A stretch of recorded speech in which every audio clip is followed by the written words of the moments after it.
I'm Sharon Welcome to my show, Uplevel Your Life with Sharon. I'm an ICF certified coach with over 20 years of holistic practice. This podcast is your toolkit for transformation.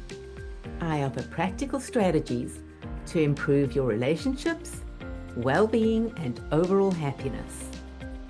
If you're struggling with low self-esteem, lack of energy, or feeling stuck, you're in the right place.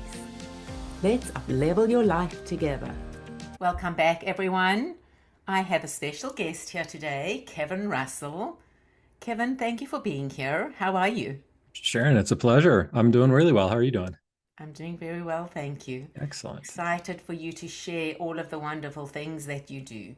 I'm excited to talk today. Yeah, absolutely. Have a conversation. We connected and we kind of dropped into that space of, ooh, I'm picking up what you're putting down. So yeah, definitely looking forward to expanding on that. Exactly. I heard you speak very briefly the other day, and I was like, this is very interesting, and you have a lot of tools and a lot of experience and information, so which I want you to share with our audience. So Happy to. why don't you tell our audience about who you are, how you got here, what you do?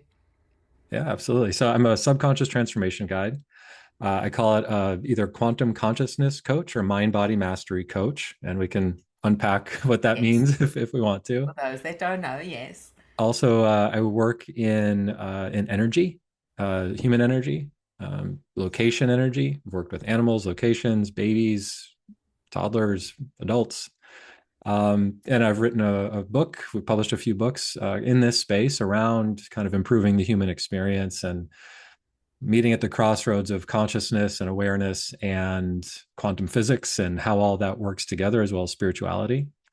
And the reason I'm doing this work is really kind of a lifetime evolution where I started off knowing I wanted to be a designer early in life. And that eventually evolved into systems design, which could be software, applications, websites, touchscreens, kiosks, anything where there is a human computer interface or interaction I've designed for. And then I went on a personal journey of kind of emancipating myself from a lot of the thoughts, a lot of the behaviors that at the time I recognized I was experiencing, but I was really sick and tired of it. The way I was showing up in my thoughts for myself, the way I was showing up in reaction to stimuli to my partner in our lives. And coming into this work, I healed my wife and I healed our marriage. We healed ourselves, and it really expanded into readiness to more step into applying what I've been honing as a skill of interface, optimization from computer technology to human technology, and focusing on optimizing the human system and experience. I love that.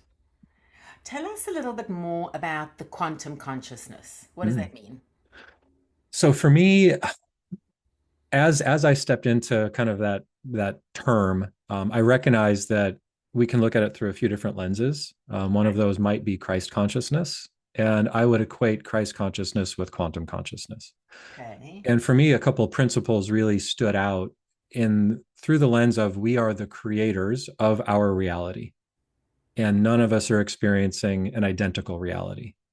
Okay. Within family units, we can have different belief systems, we can have different outlooks, we can have different thoughts, different experiences that cultivate and create what we term our operating system. Okay. And it's the variables through which we experience life. But if we pull back the lens out of the immediate individual experience to some of the universals through the lens of quantum physics and energy exchange, so thermodynamics mostly, also electromagnetism,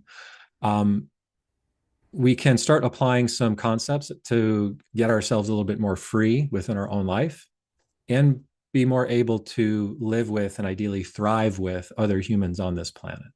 Okay. So some of those principles include nothing anyone else does has anything to do with you, including mom and dad, including somebody who's carjacking you or assaulting you, hasn't really nothing to do with you, has everything to do with them. And I know people are hearing this and they might start feeling some reactions, and that's okay because that's what our systems are designed to do. They're designed to keep us safe at all costs. But the challenge is a lot of those safety programs have really run amok. They've had a lot of malware added to them, a lot of scribbles in the margins, or code that doesn't serve us as much. So if we can start looking at life through the lens of ultimate responsibility for ourselves, that can really deliver us to a place of radical freedom internally. So we can have whatever we want in life with more ease, with a little bit more enjoyment of the journey, recognizing at the end of the day, the journey is the goal. Because what are we racing towards? Our inevitable transformation and transition into the next thing after we exit this life. So what are we doing in this moment that's serving us? And when I stopped and asked that question as I was coming into this work, a lot of the answers I got weren't great. I wasn't doing much to serve me. I was hemorrhaging energy and overgiving in using those safety programs, which for me were people pleasing, overgiving. I always had a tough time saying no. So if we start to differentiate ourselves and our system, that's where we can shift into observation, the place of the observer, from Western and Eastern philosophy. And instead of react, we have that couple of milliseconds between stimuli and reaction to actually respond instead of react. Well, you're talking about using all of the things of mindfulness and all of the different tools of being, not being the victim of. But carry on, because I want to explore this a little bit more with the practicality of it. Yeah. The mindset of where someone's at and the ability to be able to turn around and say, just positive think your way. And that doesn't work. There's no way we can positive think our way out of this, or mindset hack our way out of this. Exactly. It's really about evolving our relationship to the subconscious, because that's the center in which really guides and directs and dictates most of the experiences we have. And so for me, it doesn't have as much to do with anyone else as it does to reconciling our relationship to our own system, programs, knee-jerk reactions, beliefs, thoughts, because nobody else is having those. We're the only one that's experiencing that anxiety, that stress. Mm-hmm. And I hate to share it, but there's nobody that can rescue you from that but yourself. We have to be active in our own rescues. I always say to my clients, good for them that they can bully you. I mean, I don't mean it, but I do mean it in the sense that they're doing them and you're doing you. So what are you doing with what they're doing? Yes. And if we shift our inner state of being, it effectively shifts our resonance and our broadcast, what we are broadcasting into the world. And all of us are operating at a certain frequency. And that frequency is an accumulation of our thoughts, our beliefs, our fears, our anxiety, how we relate to ourselves and others. So if we are living through the lens of having been a victim, then most likely we will be experiencing more things that lend themselves to that role. If we take the time to heal, to soothe, to change the way we believe and think and approach life, and start to create some healthy boundaries and discernment, so we're not backsliding into those programs or those old patterns anymore, that shifts our frequency. So we're actually no longer available. It's like we're not even on the radar of the bully anymore, which is kind of a little bit counterintuitive, because we think we need to change something outside of us 100%. in order to get a different experience. Well, when you shift the frequency, and this is exactly what I teach, when you shift the frequency, what happens is the person either raises their frequency to meet you, or they end up going away. Yeah. And it's crazy how instantaneous it can be. Absolutely. Right. And to speak to that aspect of energetic information, if we draw a line in the sand, those that are new to us having that line can react very negatively. Yes. And we call that the dance of dis-ease, where it's like there's people in our lives that are on the dance floor dancing to that one song, that greatest hit that we used to dance to. And as we start to extract ourselves and like, hey, I'm not dancing this anymore, those individuals, whether it's mom, dad, sibling, partner, ex-partner, best friend, whoever, they're going to try and pull you back into that dance. Yeah. Because even though it might not feel great, it's known. Yeah. And our systems, 100%. Our systems 100%. Prefer the devil they know versus the one they don't. I always say it could get worse before it gets better. And sometimes it does. Yeah. Because of the power of the subconscious. Processing wise, the subconscious operates at 500,000 times the capacity of our conscious mind. And so that's to that point, we cannot outthink this. We have to change our relationship to the physiology, to the terrain, to the biome Yeah. that is the inclusive and inclusivity of every cell that's us and not us. There's only about Yeah. 40% of our body is human DNA. Yeah. So how do we create a more harmonious system to get more of the positive that we want out of life? And that's where to me, we get to some pretty simple, straightforward exercises, but there's subtle shifts. And I feel like a lot of people are looking for the silver bullet or the magic pill to save them from life.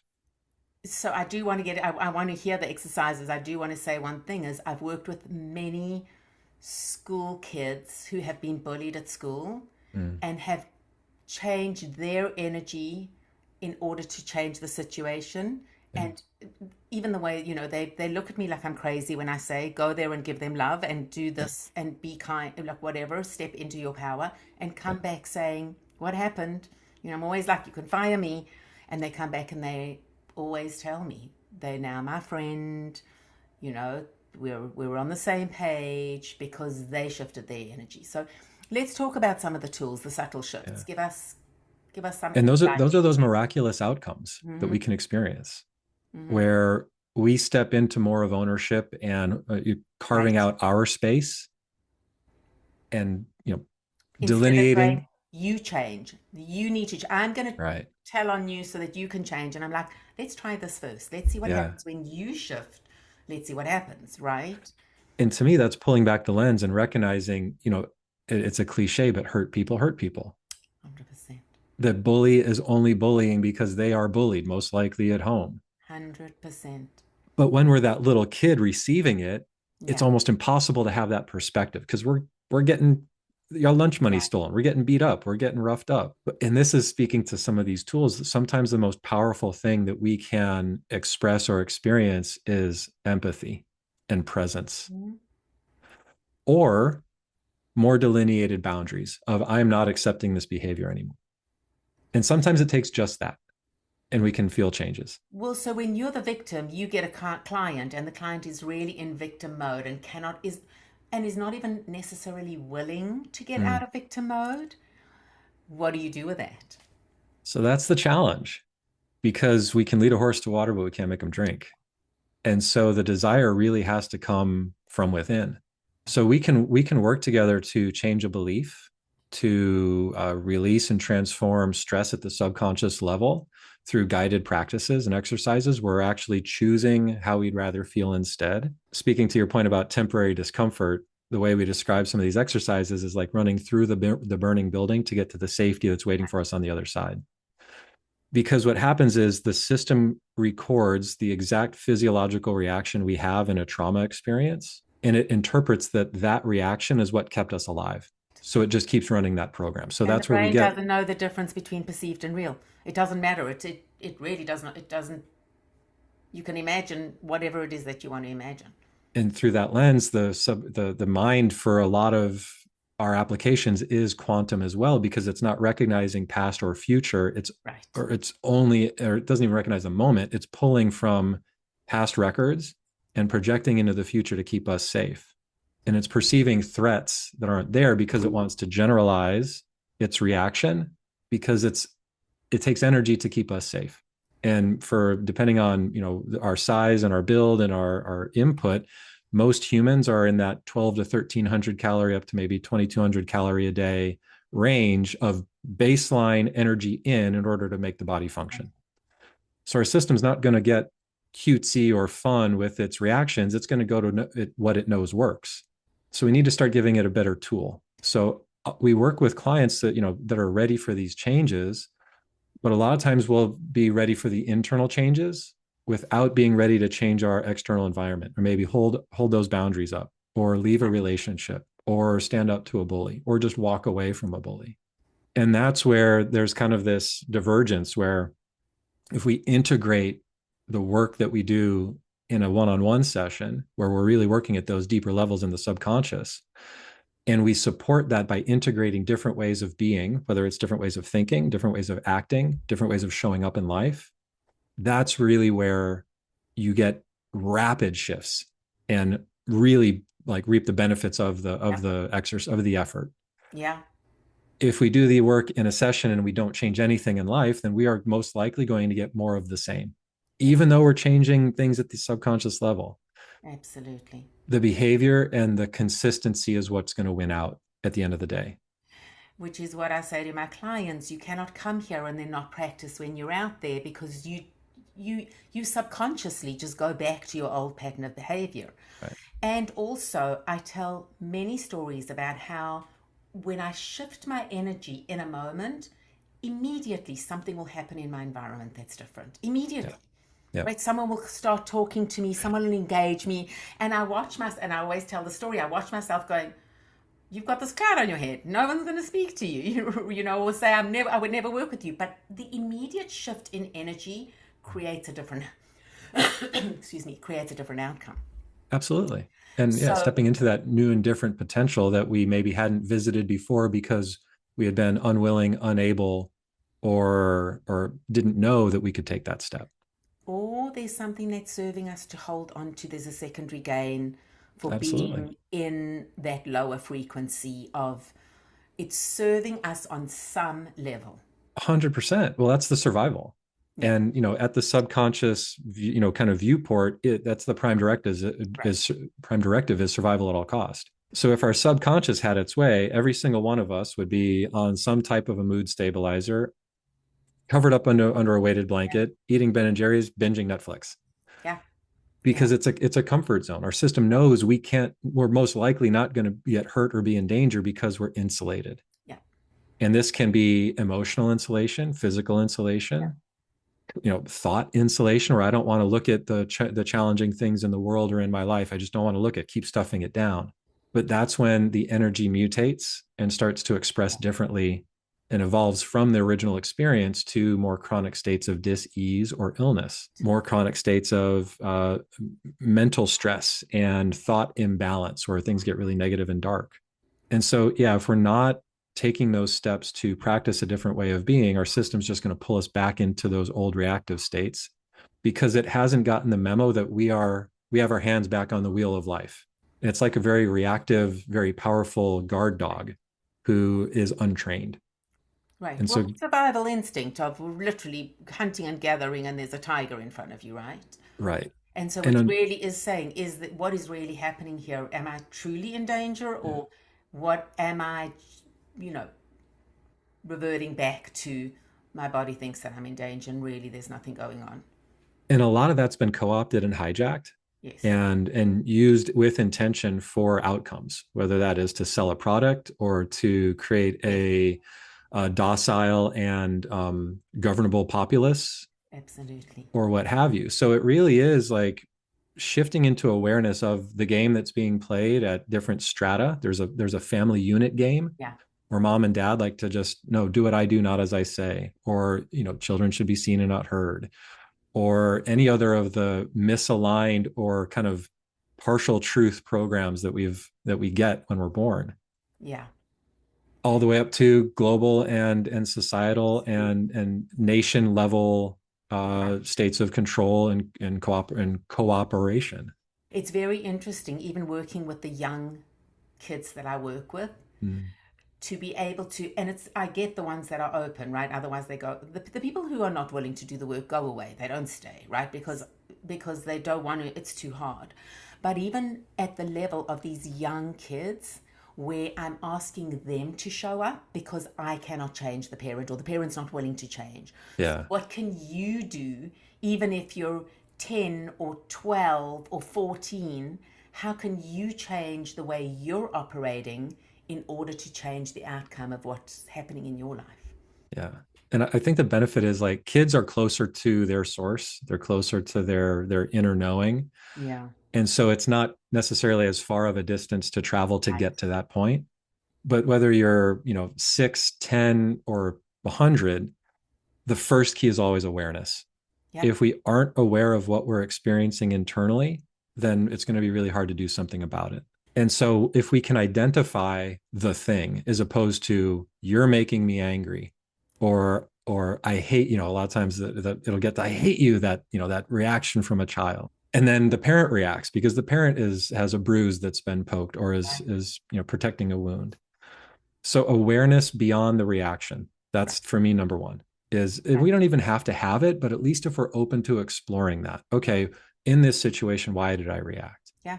What's going on? Yeah. First step. So awareness and then disruption. We Right. have to disrupt the response, or sorry, the reaction in order to, and it's multifaceted. One, to inform the system that we're not doing the old way of being. We're done with that old way of being. Two, it's taking that responsibility for what we're experiencing so we don't negatively impact anybody else's experience, whether that's mom, dad, somebody on the playground, or what have you. And then the third step is getting to the deeper understanding or awareness of the actual trigger behind the reaction. And that's where the Right. symptom, where most of us focus, is the almost like the tail wagging the dog. It's the outcome of a signal being delivered from the subconscious that's saying, hey, this doesn't feel good, this feels unsafe, this feels untenable, I'm not good here. And then we react, and Mm-hmm. sometimes we react with effusive overgiving. Mm-hmm. Sometimes we react with defensiveness and anger. Mm-hmm. And that's another important factor, because every one of us is going to have our own hyper individual expression of that stress reaction. So becoming aware of our particular flavor of stress reaction, catching it, disrupting it, and then if we've got the space, getting behind it and asking with openness internally, okay, where did that come from? I call that's the practice. That's the practice of life. Unfortunately, this work is not easy. Well, and this is what I always say. All this work is very simple. None of It it's is. very easy for that It's exact not reason. easy, Yeah, but it works. That's the absolutely. point. Yeah. And one thing I just want to add is that even if you cannot show up in the way that you want to in the moment, because the brain doesn't know the difference between perceived and real, if you go back and rewrite the script, you are doing the work. Yeah. So Yeah. that's the part where even if you're reactive, if you go back and you behave in a way or have access to how you would have behaved differently, Mm-hmm. you are now creating new neural pathways. 100%. New neural pathways, new perceptions of reality, to your point, Absolutely. and new relationships to the things we've experienced, shifting towards how would we rather experience them from those things from the past to get a better outcome. So as we're changing those relationships, we're lightening the load that we're carrying Right. energetically, excuse me, and we're reducing the inputs that our system is reacting from. And so the interesting thing is, it is a yes and for me, Yes. which can be one of those tools that we use to challenge some of the negative thoughts we have. But yes and in this instance, in the sense of, yes, I am still having a reaction. But as I'm doing this work, as I'm holding that line, I'm not letting my system run away with outbursts or negative reactions towards myself and others as much. And we're doing that work at the deeper level. We are literally releasing and removing those triggers so there is less to react to. So then we become less reactive because we're practicing it in life and we're intervening. I would recommend with an assist. Right. I've done a lot of this work on my own journey on my own, Yeah. and I've always found such more expansive progress when I'm working with a facilitator or somebody who's helping to guide. Because sometimes you have something that you don't necessarily see. Now, not to say that you can't have access to it. Mm, There have been situations where I've thought, I've got this, I've practiced it, I've got it. And mhm. then I go into the situation and I get hijacked Yeah. and I come back and I'm like, oh, there's deeper work to do. Now, the deeper Yep. work may be something from childhood, it may be a past life, Yep. but I go and then it's an onion. It is not a one and done. Yeah. Having said that, the practitioner that is proficient at it is more likely to be able to ask the kinds of questions that you may not have access to because it's at the subconscious level. So that's why I agree with you that to have somebody that, even the practitioner has somebody, you have somebody that you go to. I have somebody that I Yeah. bounce things off, even though I may know the answer. It could be confirmation or Yeah. just reminding me of something that I've forgotten. Yeah. For me, a good example would be some of the early work I did, where we'd focus on a single issue, a single instance. And it would take a little while for me to get through it, because I was wrestling with literally being dropped in back into that experience perceptively as I'm focusing on it. And so it's kind of a brilliant Neo and the Matrix move when we can be present with the discomfort, be present with the past that we're trying to avoid, and hold the space for the system to react as we are guiding ourselves and being guided through the process to get to the other side of it. And that's where we really get into that place of, like I mentioned earlier, emancipation and freedom, where if we're practicing another exercise that's really good and powerful is more observation instead of reaction. And I call that putting on becoming our own inner Jane Goodall. But that's a practice. So, it's all very All of well it. to say, just be the observer. But when you are reactive, it reminds me of, this example of saying if you're a skier, which I'm not, but if you're going down the slope that everyone else is going down, it's nice and easy. But if you're creating a new pathway, it's hard and you don't want to be doing it. So you just want to go back down the other pathway. So easy, you need tools in order to practice pausing. Sometimes you can have a situation and go, all right, I'm going to pause, I don't want to react, but then choose to actually get upset about it. But it's a choice as opposed to, right, A reaction. Yeah. a reaction. Yeah. And that's really the work that I do, is guide people towards that place of ownership, creatorship, and choice in life. Because this work isn't to say we're all just going to be sitting on some mountaintop No, oming our life away. It's about no, integrating the mountaintop into everyday life so we can absolutely. have that and be that with everybody in the world. Yeah. And that's the practice. And it's not easy. It is simple, but it's not easy. No, it's when clients say, when this happens, I'm going to be. Well, what if you were being before it happened? Exactly. How do you integrate that into your life now, no matter what's happening? Yeah. How do you let go and have acceptance Yeah. of what's going on? And for me, the two of the really most powerful components of that equation are consistent regulation of the nervous system and more consistent intervention where things tend to first come on the radar, which is generally as a thought or a physical sensation. Right. So becoming more aware of the thoughts and the sensations we experience is a huge step in that practice of shortening the duration between reaction and awareness, to the extent where we can actually start heading off the reactions because we've been practicing with creating an early warning system or early awareness system of recognizing when we are feeling like we're shutting down or seeing red or beating ourselves up or wanting to beat somebody else up. I call that not you. Yeah. That, or lowercase k, Kevin, not capital Kevin. And also having compassion and kindness for yourself. I think we're so hard on ourselves. We would never treat, I always say to my clients, you'd never treat your child the way that you treat yourself. You would never. I mean, some do, actually, unfortunately. Well, and most It's of us sad, treat ourselves awfully. awfully. And the challenge is that, well, and again, now starting to differentiate that inner relationship, most of those thoughts aren't even ours Right. that we experience that are, let's say, contributing to that dis-ease. Who told you that you were this? Right? Who, And where's that belief that you're not right. good enough or you're not smart enough or you're not, somebody said that along the way you learned that someone else's belief was that you were X, Yeah. which was different from the way that they wanted it to be. And then it builds almost by itself those reactive programs within the body. So it's like absolute thinking is a really good way to recognize we're in a reaction, black and white, yes or no. Yeah. You're either with me, you're against me. If That's there's where a the this yes and comes in. It's not yes this or that. It is yes and it can be this and that. Yeah, Or in exactly, the and past or in the process of. It's it always always is. that Yeah, happens. there are no absolutes, and there is, one person's terrorist is another person's freedom fighter. It all depends on where you are on the spectrum. Absolutely. Absolutely. So the more we can step into ownership of our own experience without villainizing, victimizing, or abusing anybody else, that's really the power move. But most of us are terrified to look within Yeah. because we've been trained not to. We've been conditioned not to. And Yeah. if we call it getting poked in a bruise.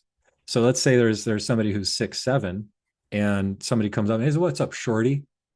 They're not going to have a reaction because that hasn't been their experience. But if we oh my God, one of the worst is a mother criticizing their daughter's physical appearance. That is gnarly. I deal with that a lot. I can imagine. Mm. And so, but again, it's this safety program that the mom is running Mm-hmm. because she learned that in order to be safe, I need to maybe look a certain way Mm-hmm. or present a certain way or weigh a certain amount Mm-hmm. or whatever it is that, we accumulated as survival skills that serve the purpose of surviving, but don't serve us in our thriving. Yes, I want to add something, seeing that you brought that specific thing up. Kids don't only respond to our words, and I'm not saying everyone else's isn't, but my kids have always been my teachers. Huge. And they'll tell me your words and your actions are not congruent. Like if I'll say something and they'll Mhm. say, your words are saying one thing, but your body's saying something else. And so, even if you do not say something to your child about what you're feeling about yourself or what you think about weight, they will pick it up. Energy is huge, energy is everything. It doesn't Everything. matter what your words are. Your words are 10% of communication, if that, Yeah. and everything else. So, when they see you looking at something or doing something or energetically, they will embody that. I love that you brought that up because that is so. This is for all those parents or soon to be parents. Let's widen that gap. Anybody who's human who's listening to this right now, please take note of that because your actions and your words are the smallest percentage of the information that you're sharing with Yeah. everybody around you, especially those we spend a lot of time with, in as a family unit. So for those of us that are say, oh well, we only argue or disagree when the kids have already gone to bed, Yeah. they could be in the deepest sleep ever, and they are Yeah. still picking up the energy. They're still picking up the message that's Right. being broadcast by that negative interaction. You're talking about in one household. I'm talking about across continents. I Oh, cannot, I'm telling you that I can be feeling something and a mhm. child, one of my children will call me. My Yeah. kids, they feel the energy. And they did an experiment where they took yogurt and they separated it, Hmm. and they put electrodes and it Hmm. was across the country. Yeah. And the one, they put electrodes on the one and the other part of the separated yogurt reacted to Yeah. it, even though it wasn't touched. It is, people do not realize how profound it is. It Well, and doesn't that's have to be in the same that, and that's quantum entanglement. We exactly, we we are the excitations in an even exactly, bigger field than we can perceive. exactly. We are experiencing this blip of an excitation as a Yeah, lifetime because everything is scale and magnitude of order. And so what, as above, so below. So right, what we experience in a family unit, generally we will experience shades of that if there's enough energy that's right, fueling that at a neighborhood level, at a regional level, at right. a cultural or societal level. Yeah, And because we are so interconnected, especially these days, at a global level. But let's look at, parallel development is right, another really good one where they've shown, primate groups on different continents developing similar skills at the same time, whether that's using a stick to get ants or building materials or using simple tools to use in life. Um, so it's kind of that once that barrier has been broken, it becomes more available to anybody connected to the field, let's say. mm-hmm, We might call that collective consciousness. mm-hmm, Through a scientific lens, we can look at that as 0 point energy, mm-hmm, or it might be, we can look at that as our connection to source, whatever right, we perceive that to be. But again, the belief is going to color our experience and what we see, don't see, what we can connect with, not connect with. So with these exercises, you know, it's, and I do want to preface that, we're having this conversation. Sharon and I have, I don't use this word often, but obviously you and I have had our own journeys, had our own experiences, and we're coming to this place of collaboration, being able to share. For those that are in this space listening, I always recommend choose one thing at a time to absolutely, onboard. absolutely. If it's starting with, I need to drink more water, then just focus on drinking more water for 30 days and integrate that into your daily practice. Absolutely. Then choose something else. Maybe it's getting better exercise, physical health. Yeah. In my book, I call this priming the system for greater expansion. As we are priming the system, that's where a lot of times we will start with those more visible and aware, more available aspects. I want to clean up my diet. I want to clean up, I want to drink more water. I want to get better sleep. Those are good baselines to start with. Yeah. Once we have those up and running, then we can start to access and address the inner space, because those baselines of stasis or resonance are starting to be addressed because we're cleaning up our inputs. And as we're cleaning up our inputs, that's when we can start addressing and cleaning up the filters, which are our beliefs, our thoughts, our reactions Yeah. that we carry with us in life. So I start think with one thing, wherever you are I with think with that's with your journey. and that's why I started this podcast, YouTube, because I said, and I tell this to my clients, everybody's so overloaded with information, and when you are so bombarded, you're so overwhelmed that when you need a tool, you don't even know which tool to pick. But Right? if Yeah. you pick up one or two things and you consistently work on them, you can master them and you have access to them, and then you can see whether it works, and you're using things that work, and if they don't work, you throw it out the window and pick something else. Yeah. But it's really, I keep reinforcing that over and over, where I've got people that run to every practitioner, they're working with every person, and then down the line, they're no further along than what they were. Maybe they had a moment where they shifted or they were fine for a week or two, but then they came straight back and they were like, I'm back where I started. And I'm like, yeah. And that's how subtle and challenging and how much of an opportunity we have to shine that light internally to hold up that mirror. Yeah. Because that in and of itself is another subconscious safety program, Right. accumulating information and experiences without applying them to our everyday lives. And that's that subconscious barrier where the subconscious is saying, "Oh yeah, go have your fun on the retreat. Go do your Joe Dispenza Right. week. Yeah, go Right. enjoy. Go do your ayahuasca. Go do a plant medicine ceremony. Right. Oh, that's fine." And then are you going to change anything when you get back to your everyday Right. life? And that's where the integration really is, to me, the most important factor. As I was talking about the onion, so I teach the 7 levels of consciousness and the Mm-hmm. 7 levels of energy. And one of the things that I say is sometimes if I go down to level 1, if something triggers me and I'm at level 1, I don't really go to level 2 anymore. Level 2 used to be my default, which is more anger. Level 1 Mm-hmm. is more like victim energy. Is that depending on what the stimulus is, it's typically more my family that are the biggest stimulus, or that has more attachment to it or more meaning, right? Sure. Sometimes I can jump, if it's not my family, say, or it's not something that's really big, I Mm-hmm. can jump straight back to level 5 or 6, Mm-hmm. or like the higher levels of just, higher awareness. But sometimes I need to work back, slowly back up the ladder, and I may go up and down, Mm-hmm. right? So it's not a linear process. And I do share with my clients that, listen, I'm dealing with it too. I'm human. This is part of the human experience. So even though we've done the work, and even though we're always going to get opportunities to revisit it, to Mm-hmm. work on, it's a journey. It's a Yeah, journey. it really is. And sometimes it's like Shoots and Ladders, that board game. I don't know if Yes. Oh, everybody's snakes and heard of that. ladders. There you go. Snakes and ladders. Yeah, well, when I played it, I heard Shoots and Ladders. It's like a slide or a Yes. snake and then the ladder. Absolutely. Um, and again, it's because the I love system is doing its job. And so for me, the difference shifted from, oh my God, why is this happening again? I can't believe it. I can't believe it. I can't believe it. To, oh, isn't that interesting? it. Uh-huh. Oh, I'm feeling a certain way. Oh, Uh-huh. I'm thinking a certain thing about this Mhm. person. Huh. I wonder why that came through.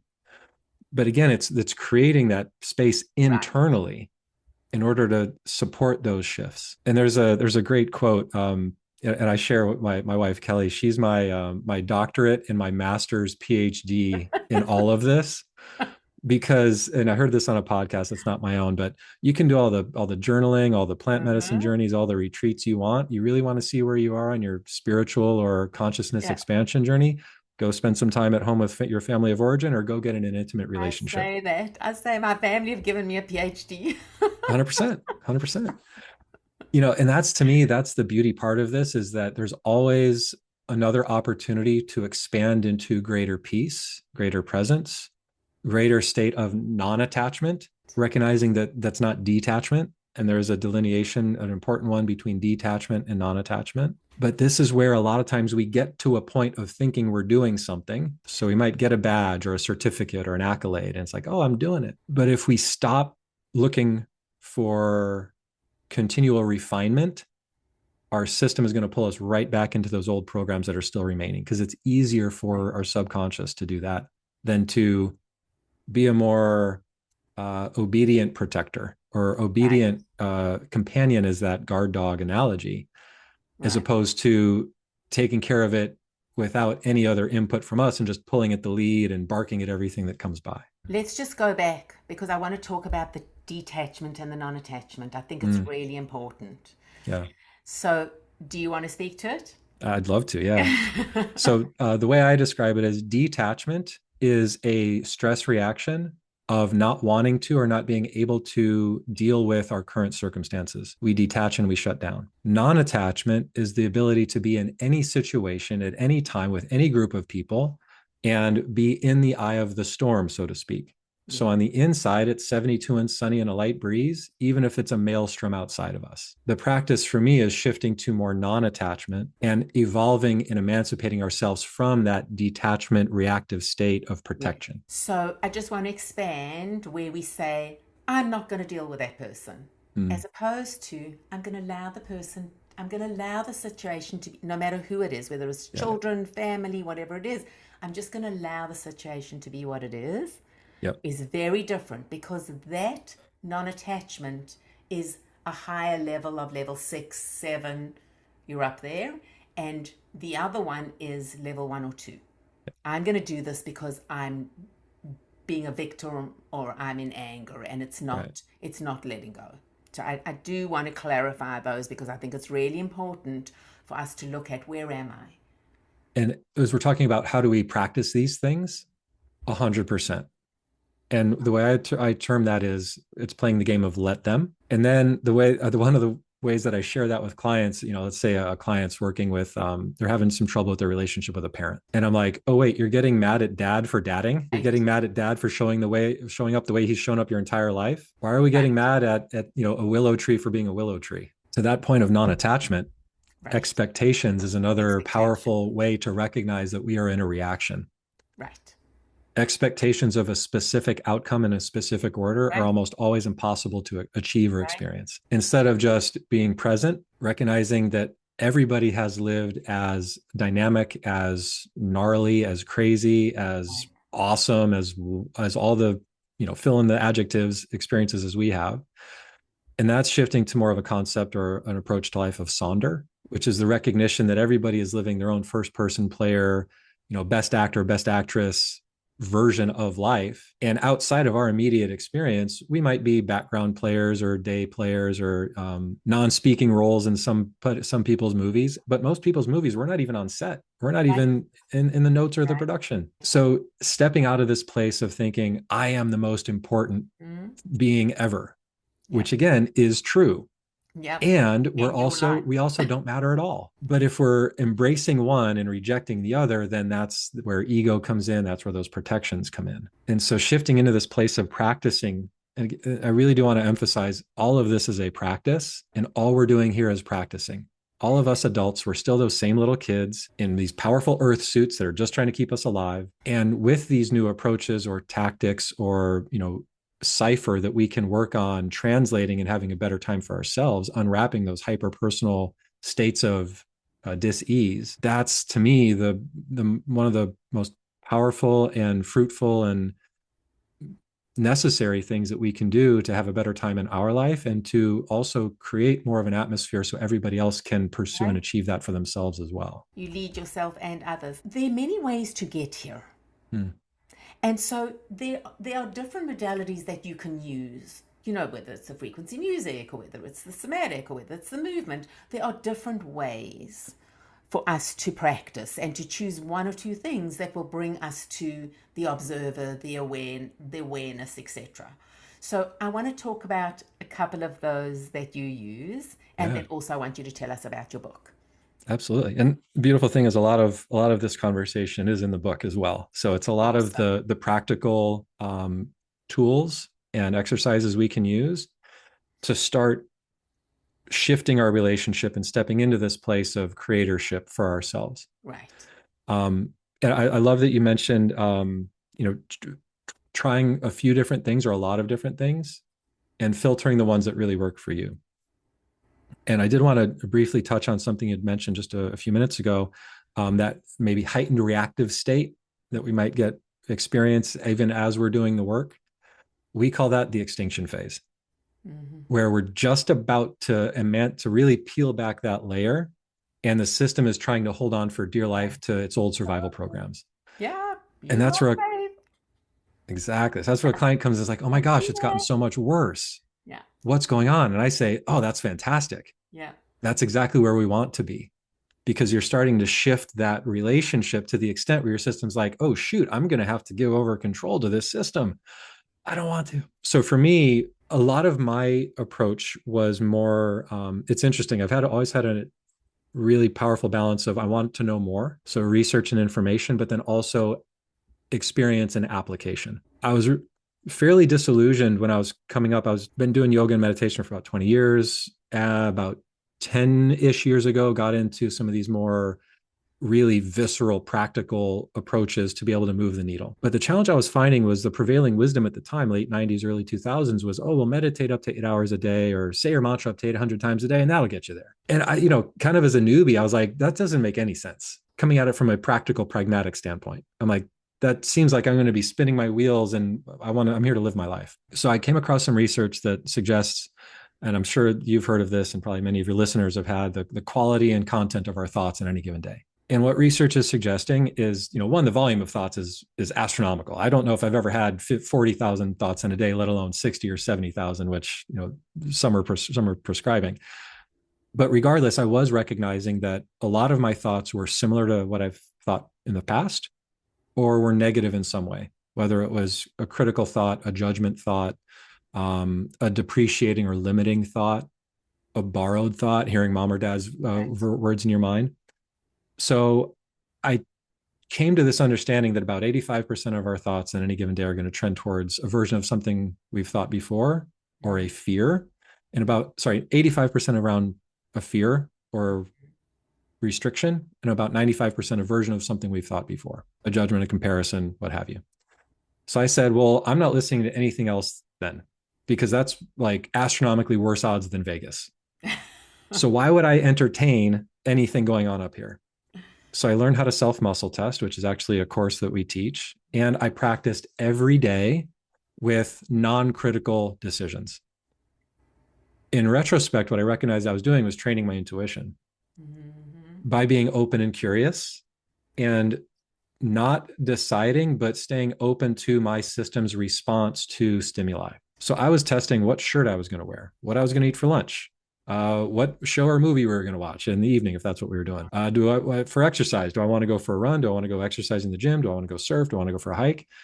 Because I didn't have a dog in the fight, but I was fascinated by the responses I was getting from my system. Just quick, can I just interject for 1 second quickly? Of How course. are you? So I also do muscle testing. I also use the pendulum. Mm-hmm. But how do you muscle test yourself? Which way? So What do you use? I use this, or I use this. But how yeah, do you self muscle test? so in our program, we've got 6 different tests that we train, because generally the sway test, which is a full body Yes. test, is going to be most accessible to most people. So that's the baseline. Okay. We Right. start most people there. The one that really worked for me is called the bridge. I don't know if you've Okay. seen that one. So for this one, my middle finger is on my pointer finger, and I'm applying pressure with my middle finger down on the pointer finger. Oh, For okay. some, you can actually switch it. So it's pointer finger pushing down on middle finger. And so a strong response, the bridge holds. If it's a weak response from the system, the bridge breaks. Okay. There's a thumb test, which does not work for me, but my wife uses this, all the time. And it's a strong thumb or a weak thumb. The resonance breaks. Okay. To your point, there's the open ring test where we Yes. try and push open. There's the closed ring test where you try and break it. Yes. You can also use a pendulum. Um, and so for me, again, with spreading that field of practice, we always recommend the sway test as the starting point, full body, to get that to start getting those different signals of a strong and a weak response, or a yes and a no response from the system. And then practicing all of the finger tests to find the one or two that work for you. What I just shared, the bridge test worked for me. My wife cannot get any accurate reading using that one. Okay. She uses the thumb test, and it always works for her. I cannot get an accurate result using the thumb You test. have to see what works for you. So again, open and curious. Exactly. And the way that you test it is to ask questions that you know are absolute. So, is my name Sharon? This is a yes. This is a no. And so that's where the calibration comes in. And I feel like that's a step that most people miss. And that's where we start to not trust ourselves or get frustrated with the approach. And the other recommendation is to not test questions, but test statements. Instead of is my name is, because it's declaring a known and it's declaring an unknown as if it is known. So open and curious with statements is one way we've found to really encourage accurate readings. The other aspect of that is we can get dysregulated fairly easily, especially if we're starting to inquire about some things that our system has some skin in the game around. And so then the next most important aspect of self-muscle testing outside of calibration is troubleshooting. And recognizing if we're testing strong to everything, including things going back to those baselines of, saying my name is George. If I'm testing strong to that, the recognition is my system has become over-energized and is most likely in a subtle state of reactivity. So we're going to go back to the calibration, reset using whole brain exercises, we can use breath work, we can use body movement to reset that hemispheric coherence in the brain.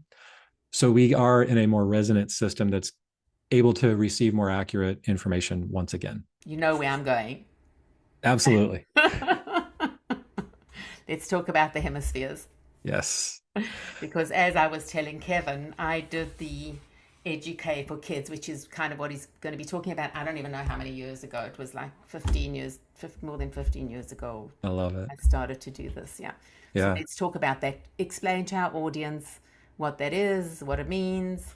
Yep. So when we get in a stress reaction, and most of us have probably heard fight, flight, freeze. Mm-hmm. Now they've added a couple more F's, fight, flight, freeze, fawn responses, where it's survival at all cost. Right. So we're either going to freeze, we're going to fight, we're going to fawn, where that might be overgiving or people pleasing. Fight, flight, freeze, fawn. Yeah. Run, fight, freeze, overgive, over effusive. So what happens when we're in that state is there's a fluid-filled membrane that connects the hemispheres. It's called the corpus callosum.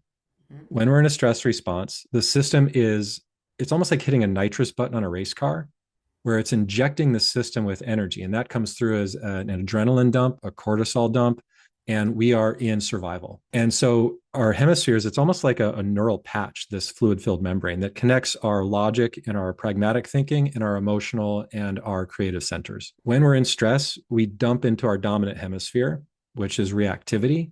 And most often, good decisions don't come from reactive states of being. Depending on where we're at, for me, I was fascinated by this information. So I really embraced it. And I was able to utilize that awareness as one of my signposts to disrupt a negative response from myself, from the system. Like, oh, I'm getting problem solving. I'm not letting this person I'm with have their experience. I'm trying to placate and soothe. That's a reaction. Okay, now I'm going to do an exercise to go back into brain coherence. And those exercises can be anything that is an asymmetrical exercise. So instead of doing the same thing on the same side, it's more like patting the head and rubbing the stomach. Okay. Just remember that we've got people that are listening as well as watching. So absolutely, when you explain, your hands are doing a whole lot of things, but so you need to explain just. So a symmetrical exercise would be like a bench press. Right. It's one effort in one motion. Running is a symmetrical exercise. We're mirroring the sides of the body. Jumping jacks is a symmetrical exercise. When we're looking to an asymmetrical exercise, we want to be doing different things with different parts of the body simultaneously.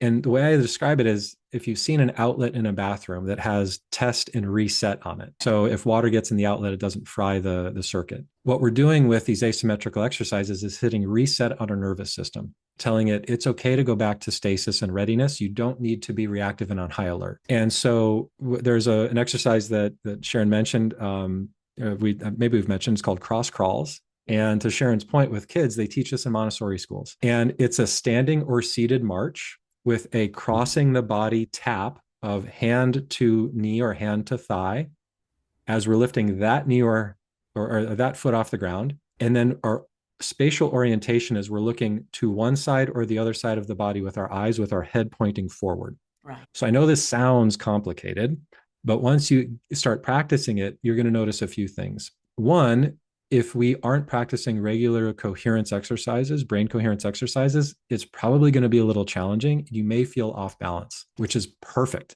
because that's information. Give yourself a week or two at the practice, and you're going to find your ability to shift back into resonance or coherence or presence much more easily. You're going to feel as discombobulated or as off balance because you're practicing spending more time in coherence than in dissonance or incoherence. And the challenges and the opportunity is that most of us are walking around every day of our lives soaking in a low-grade state of subtle stress reaction. We talked about it earlier. It's at the family unit level and it's at scale. Mm-hmm. And so there's all of this outside influence that's trying to make its way into our experience and influence our behavior and our reactions. Yeah. Our opportunity is to choose not to. And so awareness and then interruption is the game. So awareness of the reactive state, as we've been talking, and then using some of these tools to intervene. Now, we might not all have, and what we'll do is I've got a couple exercises I'm sure Sharon does as well, some videos on YouTube that illustrate these exercises. So we'll make sure to leave those in the show notes so you can actually see what we're talking about. Awesome. But asymmetrical can be anything. I mentioned patting your head and rubbing your stomach. That's a pretty good one. Another important factor is crossing the midline of the body because we are electromagnetic beings. And when, just do it real quick. And I want Sharon, you to tell me if you notice any sensation. So without touching your body, just start swirling your hands around your head, over your shoulders, kind of like you're wiping off water, getting out of a pool. Do a little Wayne's World doodly-doo in front of you.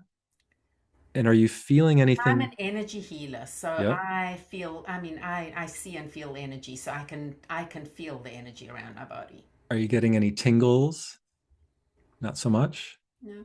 Okay. Sensation, like it's there. Yeah. I can feel it. So it's not tingling, but I have an awareness of it. I can feel it moving. There you go. Yeah. And this is, again, everybody's going to have a different sensitivity and different level of awareness of our own energy. Mm-hmm. So if you are doing this exercise and just wiping the air around your body, stay open to some subtle shifts that you may notice. Mm-hmm. It might be a chill or a flush. You might notice some tingles. You might notice the air, instead of feeling heavy, might start to feel a little lighter.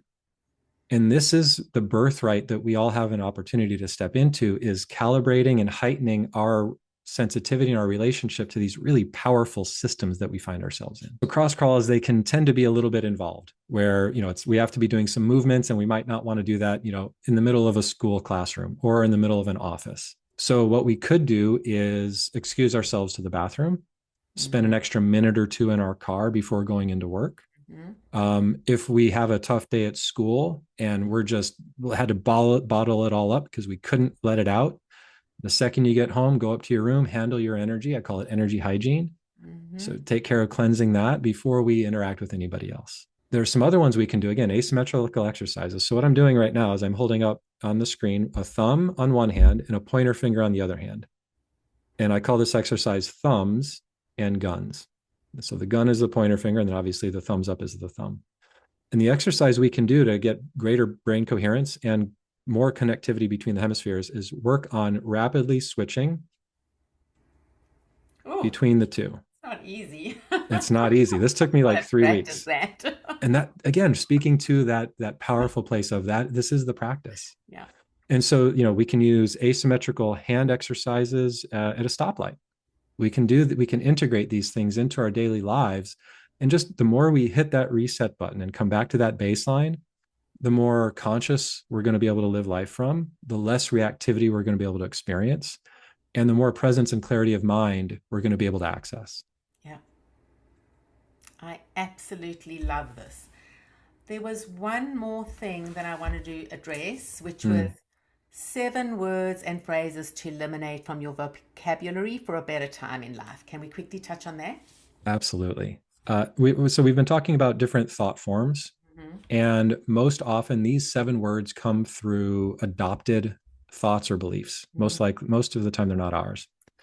Um, a lot of these are in the book, and I had a reader share this with a female friend of his. And when she got to that section about negative language elimination, she paused and she started crying. Because when she read these phrases and words that we're practicing eliminating from our vocabulary, she said, these are all the words I use. How am I going to communicate with anybody? And that's the challenge. That is a positive challenge for us to access because it's multifunctional. If we're focusing on eliminating these words, one, we're going to be more aware of them because that's our focus. Two, it forces us to slow down and formulate and choose a better thought or a better statement before moving forward. And then three, with consistent practice, you're going to start to notice that these thoughts and these words no longer pop up in your consciousness or awareness for use. They're no longer available. So the big 7 are need to, have to, can't, should, trying, ought to, and will. We can dive into each one individually if we want, because these are those subtle energies. Need to is an easy one. And I feel it's one of the most overused. Oh, I need to go to the store. Oh, I need to call them back. Oh, I need to go pick up my kids. No, you don't. Who said? And again, if we are living from need, we are not living from creatorship or choice. We're living from a subjugation to someone or something outside of ourselves. But you have to be able to be okay with what your choice is if you're not going to do whatever it is that you're saying that you should do and or that's have to do. And that's embracing the choice. And just by analyzing or being aware of these words, it can help get us to that place of a more positive decision. Oh, I got to go pick my kids up. No, I don't. I can let them walk. I can let them wait. Oh, you okay if they don't come home? There we go. But then how am I going to feel if I do that? Exactly. Okay, I don't need to. I'm choosing to because I want to, because I love my children and I want to support and be there for them in ways maybe I didn't have someone there for me. So need to is a big one. Have to is in that same vein, and so is ought to. And a lot of these are behavior controls that we were given early on. Oh, you sure you want to do that? You sure you want to wear that? These judgments and comparisons that receive that we learn, right and wrong. Again, black and white, right and wrong. What does that even mean? For someone, something right is wrong for another person. So it's really filtering, getting down to those baselines of who am I and what is my decision and my choice in this moment, exclusive of outside influence. Will is another interesting one. Will separates us from a decision. Oh, I'll get back to you later.